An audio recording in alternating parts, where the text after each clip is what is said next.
pýtať a podáme im hentku. Áno, áno. Tak ešte raz vítajte oficiálne. Program do tohto Maratónskeho expresu vám prináša poisťovňa Dôvera a taktiež bežecký magazín BHV.sk a vlak vypravil Košický samosprávny kraj. Veľmi sa tešíme, že títo partneri sa spojili a že môžeme sa o behu rozprávať a dozvedať nové veci aj cestou na maratón, polmaratón a minimaratón na stýročník Košického medzinárodného maratónu Mieru. Tak poďme na to. A otázky, ak budete mať, môžete sa aj v priebehu pýtať. Stačí sa prihlásiť, ja za vami prídem. A teraz prvá debata bude s Veronikou Hanákovou, bývalou profesionálnou basketbalistkou a teraz výživovou poradkyňou a certifikovanou osobnou trénerkou. Veronika, vítaj, ahoj. Ahojte, ďakujem veľmi pekne za slovo a veľmi sa teším, že tu môžem byť s vami a obohatiť možno ten športový svet o nejaké nové výživové poznatky, respektíve tie skúsenosti, ktoré som mojou praxou nadobudla. Zajtra o toľkejto maratónci už budú bežať, čo znamená, že nezostáva ani 24 hodín a už sa veľa nedá spraviť, už sa snad dá len pokaziť. Ale predsa len zhodnotme si ten týždeň, ktorý vlastne sme teraz všetci mali a tak si povedať, či sme ho vyladili správne, nevyladili, čo sa týka stravy, tak ako má alebo mala vyzerať strava maratónca alebo športovca vôbec, alebo nielen 42 km sa bude zajtra bežať týždeň pred maratónom. Je to veľmi individuálne. Sám si športovec, sám si atlét a sám si maratónec, polmaratónec, že vieš, že behanie si vyžaduje tú svoju špecifickú výživu, ale v prvom rade by som chcela povedať, že každý z nás je odlišný. To znamená, že nehádžem všetkých do jedného vreca. To, čo funguje pre jedného, nemusí zákonite fungovať pri druhom. Je to prirodzené, je to v poriadku. Ak sa bavíme o poslednom týždni pred maratónom, ide všeobecne o dôraz na komplexné sacharidy. To znamená, že aby si ty urobil čo najlepšiu mikroživinovú dovýživu a urobil čo najlepší svalový a pečeňový glykogén. Hej? To znamená, aby tie predzásoby pečeň a svaly mali čo najdlhšie počas toho trápenia v tom úvode. Čiže keď sa bavíme o maratóne, tak to bude na tých prvých 20-30 minút postačujúce. Potom už prejde telo do lipolízy, to znamená, že súbežne už začne prebiehať aj ťahanie energie z tukov. Avšak tam je veľmi dôležité mať v zásobe mastné kyseliny so stredným reťazcom, ktoré podporia odburávanie. Vieš, prosím ťa, aj trochu konkrétne hovoriť, alebo zase všetky tieto výrazy prihodiť vždy aj nejaké jedlo, lebo začína to byť vysokoškolská prednáška a som sa toho skoro zľakol. Tak aby sme aj možno aj do budúcna vedeli si potom vyladiť o to lepšie ten týždeň pred maratónom, tak čo sú tie komplexné sacharidy a potom tie ďalšie veci, ktoré jedlá to obsahujú? Určite áno, každý má, aj maratónec, už ten svoj prístup k sebe. Čiže niekto už vie, že nemôže napríklad ovocie, vynecháva vlákninu. Ja si nemyslím, že je to na mieste týždeň pred maratónom vynechávať tú vlákninu, pretože tá vláknina reguluje peristaltiku čriev, hej? Čiže máš všeobecne slúži na ten črevný mikrobióm. Takže určite tam nechať veľa ryže, veľa zemiakov, cestovín, prihadzovať tam veľké porcie zeleniny, rôzne strukovinové záležitosti, vajíčka, aby si telo zobralo čo najviac živín dokáže práve z tých sacharidových foriem. Ja som zeleninu úplne vyškrtol celý tento týždeň, spravil som zle?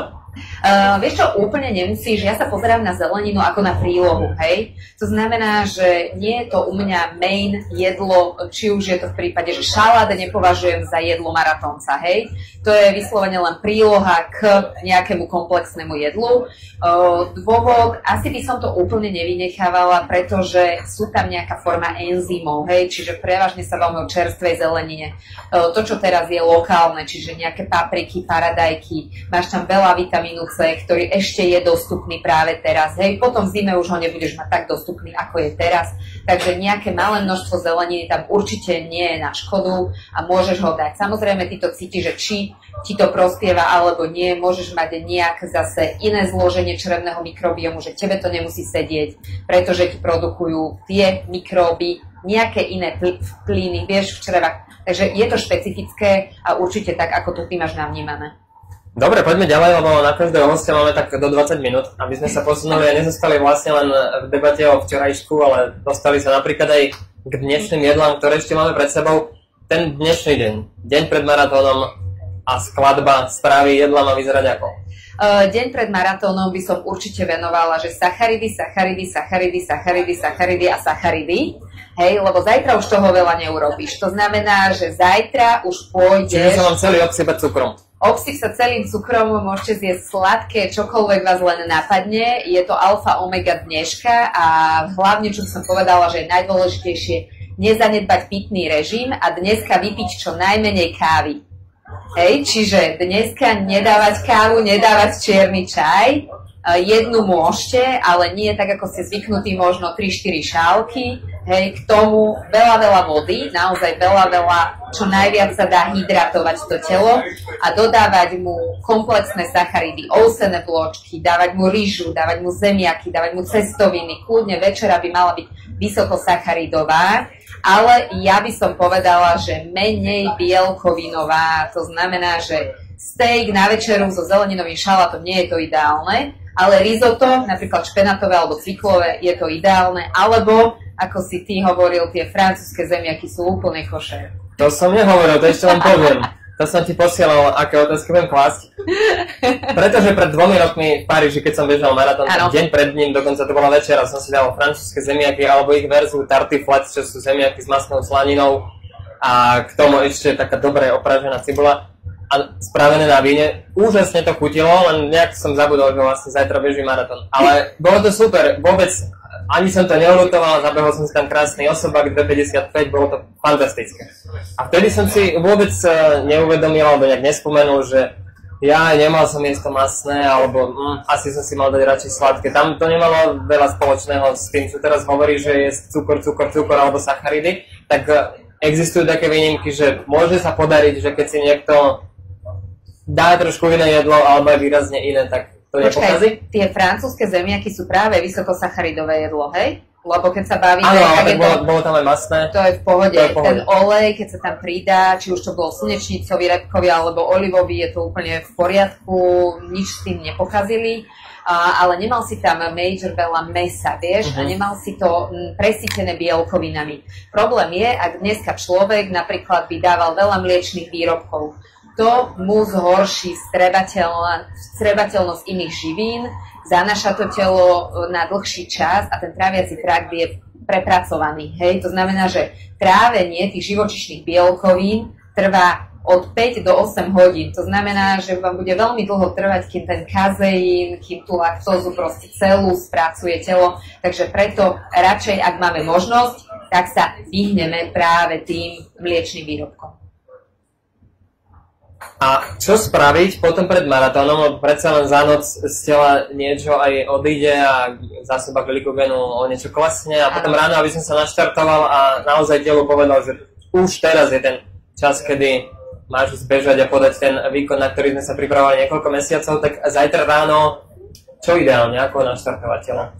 Ideálne poviem aj, čo by ľudia nemali, nedávajte si určite vlákninu, hej, lebo tá vláknina v črevách vám strháva výkon. To znamená, ak ty sa rozbehneš, vláknina si natiahne vodu z organizmu, nabopnáva a ty bežíš pomalšie. Máš naozaj ten výkon o niečo pomalší. Čiže určite sa vyhnúť vláknine, preto veľa ľudí eliminuje aj ovocie napríklad, kvôli množstvu vlákniny. Niekedy stačí len možno jablko ošúpať, že znížiš množstvo vlákniny v ovoci. Veľa maratóncov potrebuje ísť hlavne ráno na toaletu, hej, čiže tá vláknina, presne. Čiže určite je OK, ak si dáš jablkový džús alebo jablkový fresh, iné typy, pomarančový džús, hroznovú šťavu, hroznové džúsy, cviklovú šťavu, je to úplne v poriadku. Potom si dáš napríklad rýžu alebo proste rýžu ako s mangom alebo s tým pyrečkom. Vieš, čo je jablkové pyre ako detská výživa, tá přesní dávka, tam už je tej vlákniny veľmi, veľmi málo, stopové množstvo a naozaj to pôsobí blahodárne pre telo, že nezaťažuje nejakou formou to trávenie. Nedoporučujem si dávať celozrnné chleby, celozrnné výrobky, ovsené vločky, vajíčka, tvarohy, Proteínové pudingy určite nie. Kávu už môžem zajtra? Kávu už môžeš zajtra, ak ti to pomôže práve k tej rannej toalete, je to OK, hej. Ale pozor na kofeín, lebo mnohí môžu mať taký boosting náhly, že cítia, vieš, veľký prílev energie po kofeíne, ktorý sa im dostane do krvi, ale potom nastane väčší a prudší pokles. To znamená, že úvodná fáza je super, ty sa cítiš ako naozaj profesionálny bežec a potom zistíš niekde v polke, že je väčší prepad energie, ako keby si tú kofeínovú dávku nebustol v úvode. Ako to vyzerá práve s tou prípravou, keď niekto spozná vlastné telo a už bude vedieť, že toto mi funguje pred maratónom, tak predsa len sa to môže nejako vyvíjať v čase a to, čo mi fungovalo dnes, nemusí o 5 rokov. Možno na niečo dokonca aj zabudnem, že mi vtedy pasovalo. Tak ako to je, lebo nie každý z nás beží 8 maratónov do roka, čiže vlastne tých príležitostí, kedy sa to naučiť, toľko ani nie je. Ako vlastne to ladiť tak, aby som naozaj nespravil nejakú chybu? Vieš, čo dôležité je ladiť si ten životný štýl a tú svoju stravu počas toho celého roka, alebo toho pol roka. Naozaj, že vieš, malé potom nejaké, povedzme, zlyhania nepovažujem za niečo, čo ovplyvňuje tvoj výkon, ale ak ty si urobíš rutínu, že správne dovyživuješ telo, čiže dodávaš telu všetky potrebné živiny vo vyšších dávkach ako bežný človek, keďže máš veľké spotreby, tak to telo energeticky nastavíš a prestavíš efektívnejšie pracovať a využívať všetky tie energetické zdroje, ktoré iní ľudia už nevyužívajú, hej. To znamená, aj keď sa dostaneš na ten jeden maratón za rok, čo je úplne, že dokonalé, hej, že stačí to, tak ty vieš, že áno, musím už týždeň predtým dbať na nejakú sacharidovú zložku, musím tam urobiť predzásoby glykogénu, musím tam urobiť tú hydratáciu toho tela, ale nevieš úplne zabezpečiť 100%, že mi to vyjde z pohľadu psychosomatiky, kortizolu, vieš, lebo každý napríklad vníma pretek inak. A už aj tuto môžem zhodnotiť, že podľa dávky kortizolu ty dokážeš spomaliť svoje metabolické funkcie. Hej, čiže ty si na štarte, už hodinu, dve cítiš, že preblaflo ma 3-krát, hej, kortizol už mám vysoký, ale zablokuje vysoká dávka kortizolu leptín v mozgu, ten dá pokyn metabolizmu spomaliť všetky metabolické funkcie, ktoré proste trávenie, pocit cítosti, vieš, začína to v mozgu a ty teraz ideš bežať, hej. Čiže toto je ďalší stav, ktorý nás odlišuje na tom štarte, že ako človek s akou výbavou, nielen fyzickou, ale aj tou psychickou, akou dávkou kortizolu a následne akou pohodou ide do toho behu, hej. Čiže toto je naozaj tiež dôležité. Položím ti o chvíľu ešte jednu otázku, ale opäť pripomeniem aj pre vás, keby ste vy chceli sa niečo spýtať a odniesť si na mieru nejakú radu, či už k dnešku alebo do budúcna, tak môžete sa spýtať po mojej otázke, ktorá zaznie teraz, do akej miery je dôležité a čo mám jesť už po aktivite, po maratóne. Do akej miery môžem alebo nemôžem pokaziť a ovplyvniť rýchlosť regenerácie a kedy sa vrátim naspäť do nejakého plnohodnotného tréningu, života a tak.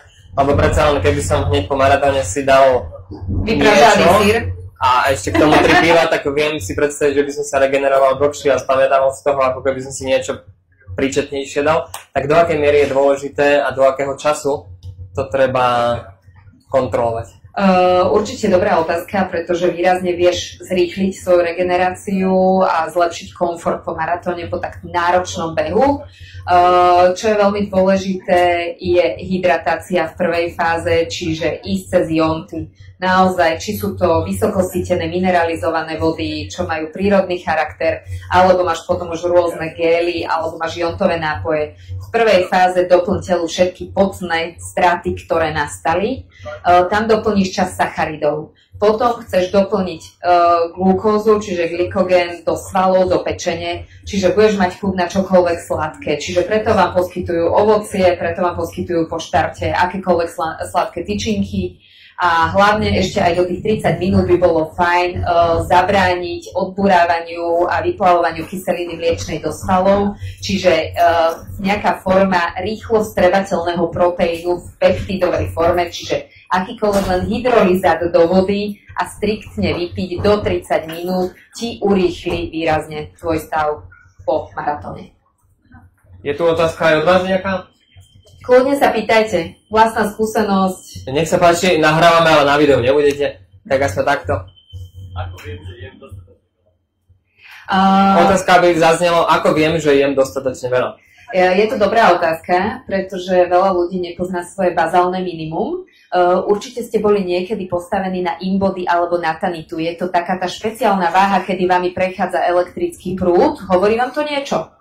A vlastne táto váha vám na základe vašej skladby tela, čiže svalov, tuku a vody vyhodnotí, čo je vaše bazálne minimum. Koľko energie potrebujete prijať bez fyzickej aktivity. Čiže ja keď tvorím výživové plány, tak zmeriam človeka, nastavím mu gramy na 1 týždeň, že toto je tvoje fyziologické minimum, raz si to odváž, daj si to na tanier a vidíš, že toto musím ujesť, keď netrénujem. Že toto moje telo fyziologicky potrebuje bez zvýšenej aktivity. A potom, keď k tomu idete 600 kalóriový tréning, tempač, long run, vy už viete podľa hodine, koľko energie vás to stálo, takže v ten daný deň je potreba ten tréning plus ujesť. Čiže k tomu minimu už len prihadzujem ten tréning. Čiže jedno avokádo, napríklad 500 kalórií, tak viem, že super, šupnem si, nestihal som nič iné, viem to takto rýchlo, efektívne vyriešiť. Čiže aby ste vedel, koľko presne musíte jesť, raz si to odvážiť a pozrieť si, aha, toľko to potrebujem na raňajky, takto vyzerá 3 krajce chleba, nie 1, nie 2 lyžice vločiek, ale napríklad 80 gramov vločiek a podobne. Čiže jedenkrát si to odvážiť, aby ste zistil tú vizualizáciu, ako to na tom tanieri míske má vyzerať. Takže tak, ak by prišla nejaká ďalšia otázka, môžeme. Tu nám prišli zatiaľ noví spolucestujúci, vítajte. Nech sa páči, ale za otázku musíte položiť otázku. Zvládne mi to? Či to zvládnu, sa pýtajú podľa toho, čo ste jedli. Povedzte, čo ste si dali dnes na raňajky? Dva malé krajičky vianočky s maslom a žemikom. 2 malé krajičky vianočky s maslom a žemikom. A idete behať dneska? Zajtra. No tak dneska je to úplne optimálna zmena sacharidovej Sacharidy, čiže ste urobili veľmi dobre. Nech sa páči, máte vstupenku ďalej.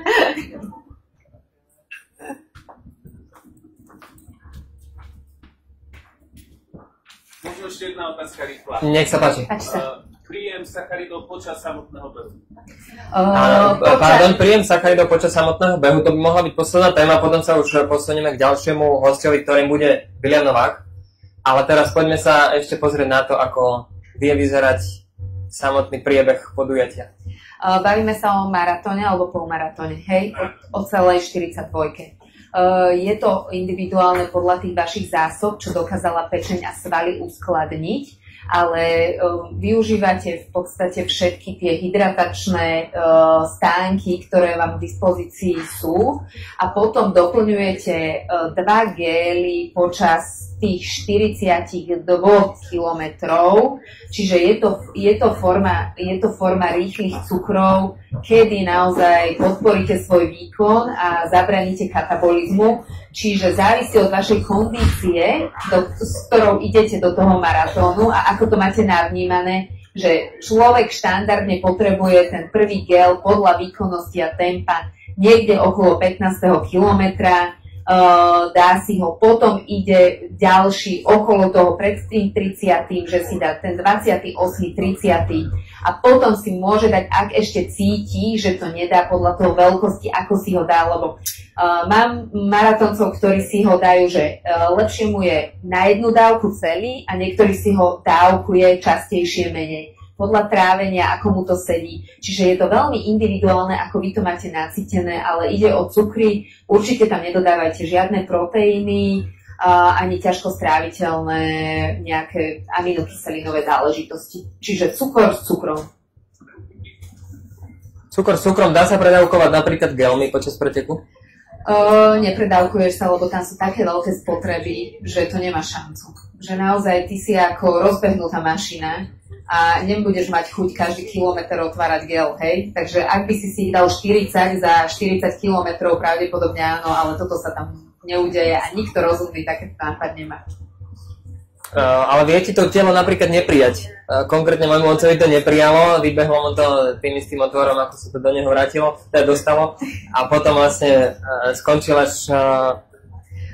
na infúzii, čiže predsa len nejaká miera, nejaké maximum by tam asi malo. Jasné, určite maximálne do tých 4 gelov by som povedala na ten jeden pretek. ale vyskúšajte si to predtým, hej, to znamená, že musíš mať titengel otestovaný, to zloženie otestované. Nové veci sa naozaj v preteku nevyplácajú a nie je dobré testovať nové veci práve v ten pretekový deň.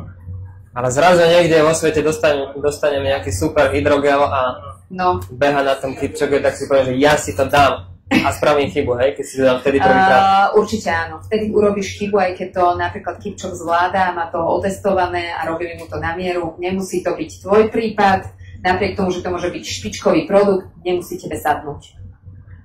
Super, tak ďakujem. Budeme sa rozprávať ešte dvakrát na podobnú tému, ale podľa toho, aj aké budú znieť otázky, tak vyberieme sa niektorým smerom. Ďakujem, toto bola Veronika Hanaková, výživová poradkyňa. Dnes sa ešte vidíme. Ďakujem veľmi pekne.